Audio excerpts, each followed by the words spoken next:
Hey y'all, welcome back to my channel. It's me, Hazel Kings. I had to come back to do a follow-up on the Harry and Meghan documentary. Initially, I was not going to post regarding this topic until after the next 3 episodes dropped on Netflix, but there has been a lot of, revelations in the past few days. So I felt like I need to come on and talk about it. So I'm going to be reacting to Nate the lawyer's interview with Samantha, Meghan's half sister. But before I even get into all of that, I do want to say a couple of things because there are a lot of folks in the comments that feels the need to defend the royal family, right? And I find that very ironic considering my last video, I went in on Meghan, like I barely talked about the royal family. So I just wanted to say a couple of things about that. Um, my opinion about the royal family has not changed. It will not change. I know a lot of people say, you need to do your research. What they really mean is do your research and talk about those redeeming qualities and disregard all the bad stuff they did, right? Like, yeah, they were they had slaves, but the French and the Portuguese had slaves.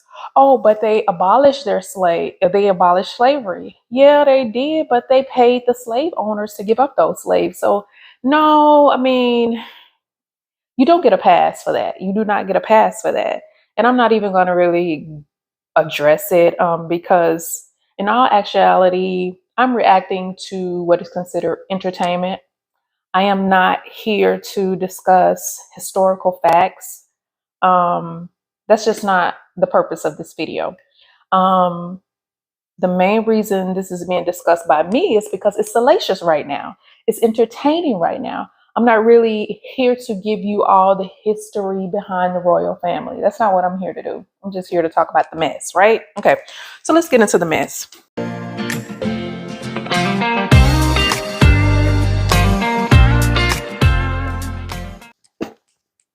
Okay, so I did take notes because there was a lot that Samantha revealed in her interview with Nate. The first thing I got is this whole idea that Meghan was raised by her mother. Well, that was a complete lie. Even from the documentary, I was curious, or I just found it odd, the relationship, and I kind of questioned whether or not it was a close relationship. It did not seem like a close relationship to me. And it's not because Meghan was raised by her daddy. So this whole thing about her being, moving to a Black community and she had all these people around that helped raise Meghan, that was a lie. Samantha said that Meghan was in the house as a baby. She was born in that house. After the divorce, she was still with her dad and her step siblings. And then for a period of time, she was, splitting her time between the two, mom and dad. And then eventually by high school, she was living with her daddy full time, right? Mama not in the picture at all. So I find it odd that all of a sudden you would bring your mama out, showcase her, paint this narrative as though she lived with you the whole time or you were raised by her all of this time, when in fact that was a lie. So it got me to wondering, like, why go to these extremes with this lie? What was she trying to accomplish by doing all of this lying? What was she trying to accomplish?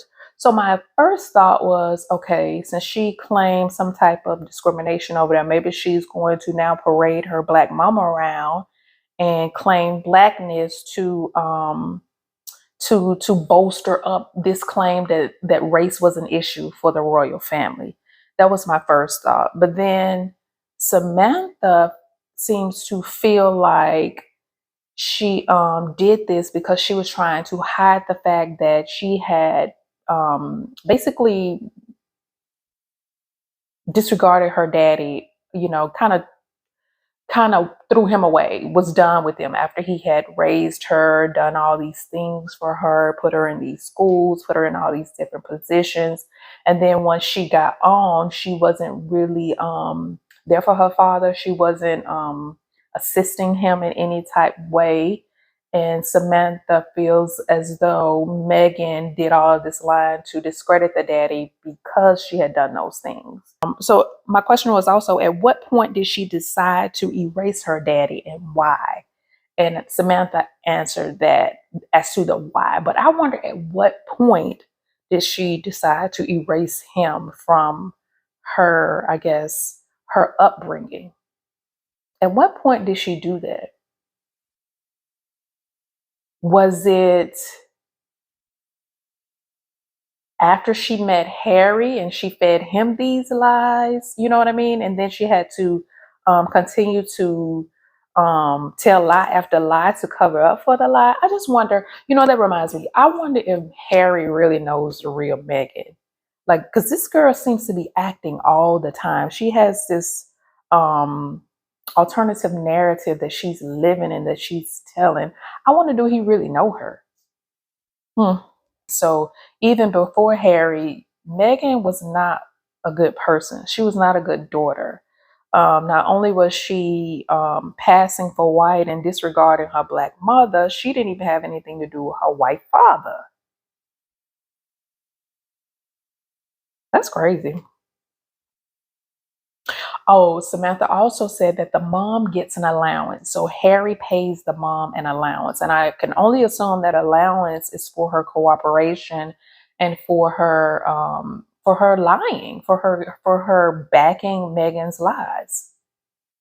The more I think about it, this story is wild. I really believe that Harry and Meghan would have been better off not doing this documentary. I know they're trying to make money for their family and for the maintenance that they have, especially with security and whatnot. But this documentary has really hurt them because, as someone like myself that's on the outside looking in, that really didn't follow the royals, did not follow Meghan. I didn't even watch the Oprah documentary. I really was not tuned into this story the way I am now.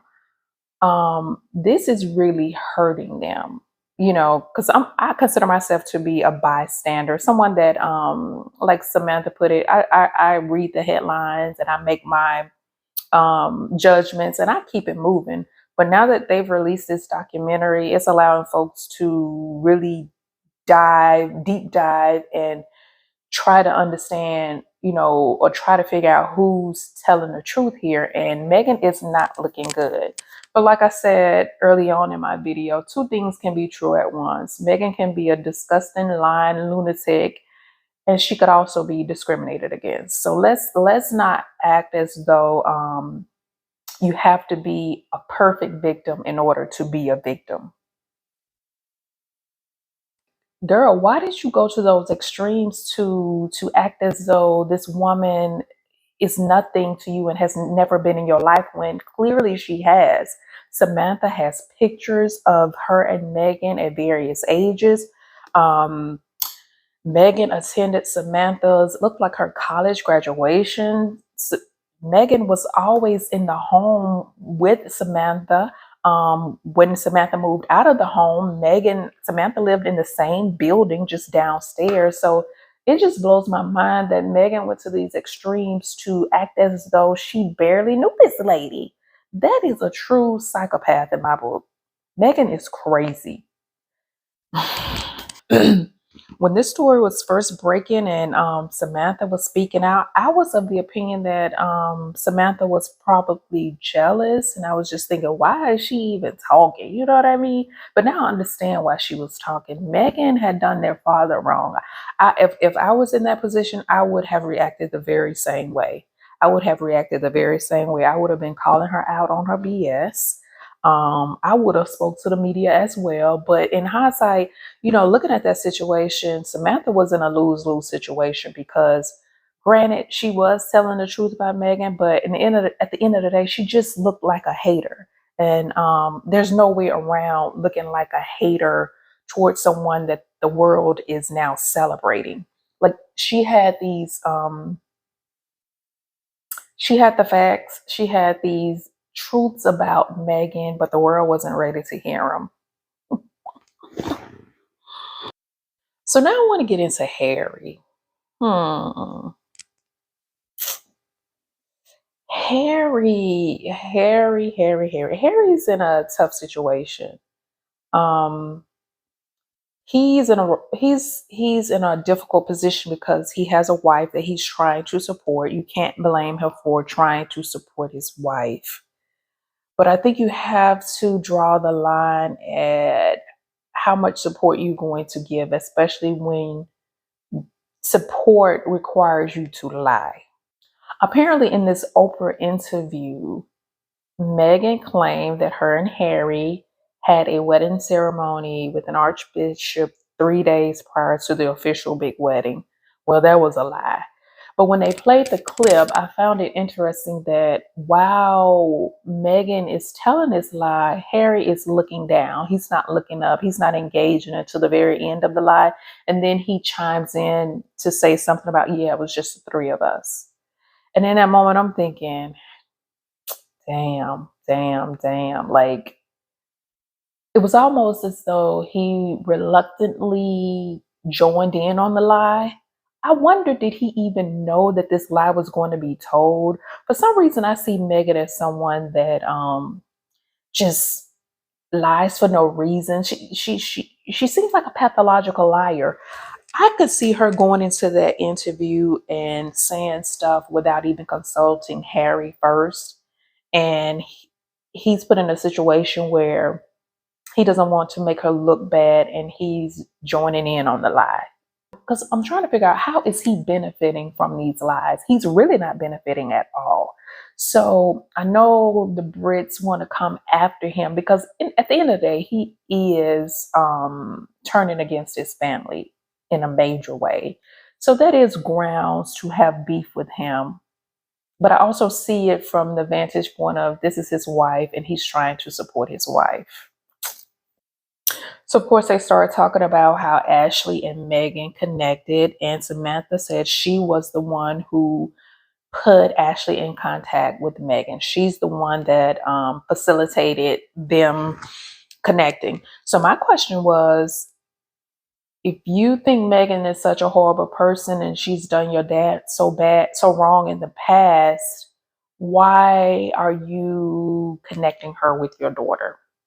Did anybody else find that weird? Like, if I got a trash sister, there's no way I want my daughter to have I would not want my daughter to have a relationship with her. Maybe it's just me. Maybe it's just me. So Samantha said that Meghan lied about the reason why Ashley was not invited to the wedding. It had nothing to do with Samantha. It was Meghan's call. Samantha said someone within the royal family confirmed this. Meghan didn't want Ashley at the wedding. That's crazy. And so they talked about how no one in Meghan's family attended this wedding but her mother. And I'm assuming because the mother was controllable, the mother was going along with the narrative. No one else was invited. Samantha mentioned that there was an uncle that's apparently, he works in the embassy. He's an upstanding person. He wasn't invited either. And she believed it's because she didn't want anyone at that wedding who could tell any stories that contradicted the stories that Meghan had been telling. Crazy. So then we get to the saddest part of this story, and it has to do with her dad. So, you know, in the documentary, Meghan said basically the dad was playing ball with the media, staging photos. Well, this is true, but his reasoning for doing that was because he was trying to portray himself in a better light. Because previously they had been posting, nasty pictures of him not looking his best, him looking all scruffy and run down, and just, they were not painting this man to be a very good man in the media. All of the pictures did not show him looking his best. So um he wanted to portray himself better. And I think Samantha said she facilitated that. She contacted someone who would discreetly take pictures of him, But come to find out, they were not discreet at all. Samantha felt like it was all a setup, and Meghan was in on it.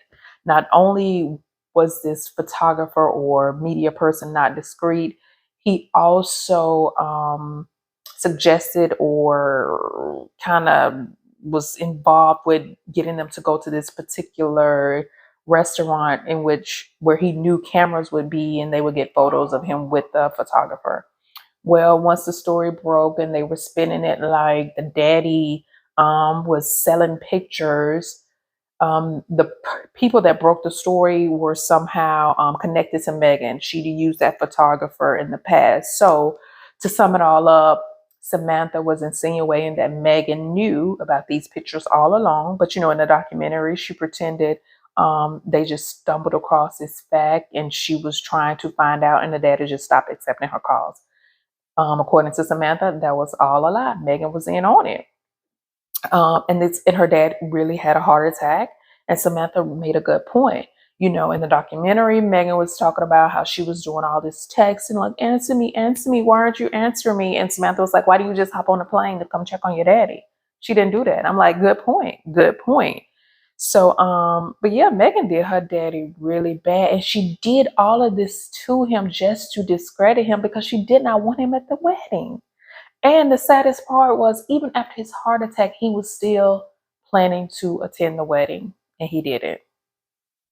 That is some evil, evil stuff. Evil stuff. This girl set all of this up, pretending he was going to walk her down the aisle, only to set him up to make him look like not only did he ghost her and did not walk her down the aisle, he was selling pictures to the media. So, guys, in closing, my opinion of Meghan is worse than it was from the documentary. Meghan is horrible. Meghan has a problem. This woman is evil. She is evil. But like I say, two things can be true at once. So as I was getting the pushback in the comments about Meghan and the royal family, people are saying that oh, she's just doing this because they wanted more money and they told them they couldn't have more money. So this is their temper tantrum and this and that. So I was like, let me do a little Googling to see what the actual allegations against the royal family are. Is it really just about money or is there something concrete? So I did my Googles, and so what I found, so before I even did my Googles, I remembered that Harry and Meghan said someone in the family was concerned about Archie's skin tone. They were concerned maybe he may come out too dark or something. That alone was enough for me to say, okay, that's messed up. That's trash. They got issues with race over there. That was enough for me. So now that I'm watching this documentary and I'm actually giving my opinion on it, I felt like I needed to be familiar with all of the allegations, not just the allegations that were race specific. You know what I mean? So here are the allegations, guys. Harry and Meghan are alleged that the royal family were perpetuating falsehoods about Meghan. Basically, there was a smear campaign against Meghan. I was like, okay. Mm, that one didn't move me much because I started thinking, okay, if Meghan truly was a witch in that palace, then rightfully so, it got out. And of course, if I was a royal family, I would not defend her if she truly was being a witch within the palace, right? So I was like, okay, I'm not going to give that one much credence. Um, they said that the royal family wasn't doing enough to combat the racial abuse in the press. Okay, now you got my attention because now this goes beyond just her attitude and whatever issue she has or how she's acting with y'all. Stand up when there's an issue with race. Stand up when the media is attacking her based on her race alone. Stand up for her. Why not? Why not? Right? Okay. Meghan said they would not help with her mental health issues. Apparently, they wouldn't allow her to get help, or they wouldn't get help for her. I believe that. I believe that based on, the rumors of how they treated Diana. I believe that. So, yeah, the royal family, y'all don't get a pass on that just because this girl is a witch. Oh, they said Archie would not have a title and he would not have security. Now, why is that? Why is that? Why is that? How do you justify that? Because she's a witch? Because Meghan is a witch. You're not going to give her child security and he does not get a title when everybody else in the royal family has security, has a title. Like I say, two things can be true at once. The royal family can be trash, and so is Meghan. Y'all both trash. Lawmakers in Parliament spoke out against the racial undertones within the media against Meghan. The lawmakers did, but the royal family did not. That's a problem, y'all. That is a problem.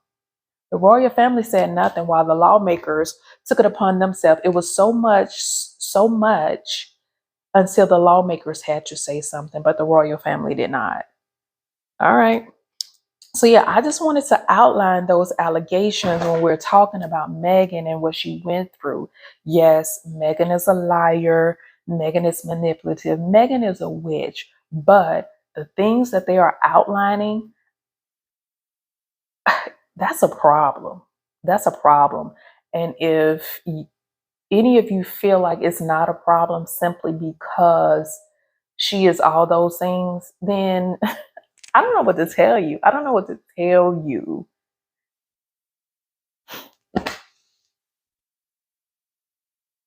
So yeah, guys, that's all I have on this topic for now. I will be back with the review once Netflix drops the next 3 episodes. I'm sure it's going to be a hot mess, and I'll be here for it, giving my opinions. I look forward to it, and I will see y'all then. Thank you.